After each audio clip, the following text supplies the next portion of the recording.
அதனால் தமிழக அரசு இதை முழுமையா இன்வெஸ்டிகேட் பண்ணணும். அதுல திருமாவளவன் மீது திட்டமிட்டு தாக்குதல் யார் நடத்தினாங்களான்னு பார்க்கணும், என் பேரையும் சேர்த்து பார்க்கட்டும். அப்படி நடத்தப்படவில்லை என்றால் திருமாவளவன் அவர்கள் அரசியலை விட்டு ஒதுங்கணும்.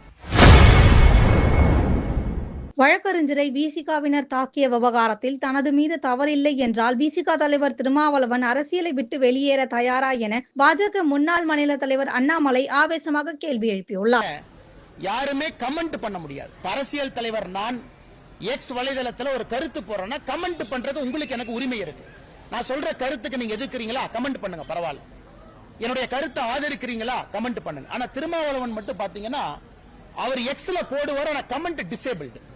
அப்பனா அவர் கருத்தை மட்டும்தான் நீங்க படிக்கணும். அந்த கருத்தை எதிர்த்தோ ஆதரவாகவோ நீங்கள் பதிவு செய்யக்கூடாது. இப்படிப்பட்டவர்கள் மோடிஜியை பார்த்து, பாரதிய ஜனதா கட்சியை பார்த்து கருத்து சுதந்திரத்தை பத்தி பேசுறாங்க. இதை விட வெட்கக்கேடு நான் பார்த்ததில்லை. அது 2 பேரும் வேலை இல்லாதவங்க கமிஷனர் ஆபீஸுக்கு போய் என் மேல புகார் கொடுக்கிற 2 பேர் போறாங்க. உன்னை RSS சங் பரிவார் பின்னார் இருக்கு. திருமாவளவன் அவர்களுடைய ஃபேவரட் என்னன்னா, தமிழ்நாட்டில் சூரியன் கொஞ்சம் அதிகமா உக்கரமா இருந்துச்சுன்னா RSS இருக்கு, சூரியன் சரியா உதிக்கிறதுக்கு தாமதமாச்சுன்னா RSS இருக்கு, மழை அதிகமா வந்தா RSS இருக்கு, மழை கம்மியா வந்தா RSS இருக்கு. ஆனால் திருமாவளவன் அவர்களுடைய அரசியல் இந்த அளவுக்கு கீழ்த்திறந்த ஒரு அரசியலாக மாறி இருக்கிறது நினைக்கும் பொழுது மிகவும் வருத்தமாக இருக்கு. இதை நான் பத்திரிகை பார்க்க முடியல 3-4 நாளா. இன்னைக்கு பார்க்கறதுனால இந்த கருத்தையும் பதிவு செய்கின்றேன். அதனால் தமிழக அரசு இதை முழுமையா இன்வெஸ்டிகேட் பண்ணணும். அதுல திருமாவளவன் மீது திட்டமிட்டு தாக்குதல் யார் நடத்தினாங்களான்னு பார்க்கணும், என் பேரையும் சேர்த்து பார்க்கட்டும். அப்படி நடத்தப்படவில்லை என்றால் திருமாவளவன் அவர்கள் அரசியலை விட்டு ஒதுங்கணும்.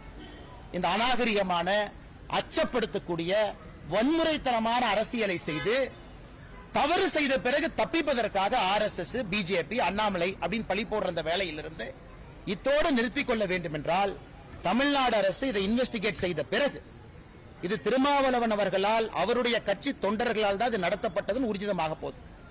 அதுல நானும் RSS பிஜேபி யாரும் இருக்க போறதில்லை. அது வந்த பிறகு திருமாவளவன் அவர்கள் அரசியலை விட்டு வெளியே செல்வாரா அப்படிங்கிற கேள்வியும் மதுரை மாநகரத்தில் பத்திரிகை நண்பர்கள் மூலமாக அண்ணன் திருமாவளவன் அவர்களுக்கு நான் கேட்கின்றேன். செய்திகளை உள்ளது உள்ளபடி தெரிந்து கொள்ள ரெஃப்ளெக்ட் நியூஸை சப்ஸ்கிரைப் பண்ணுங்க.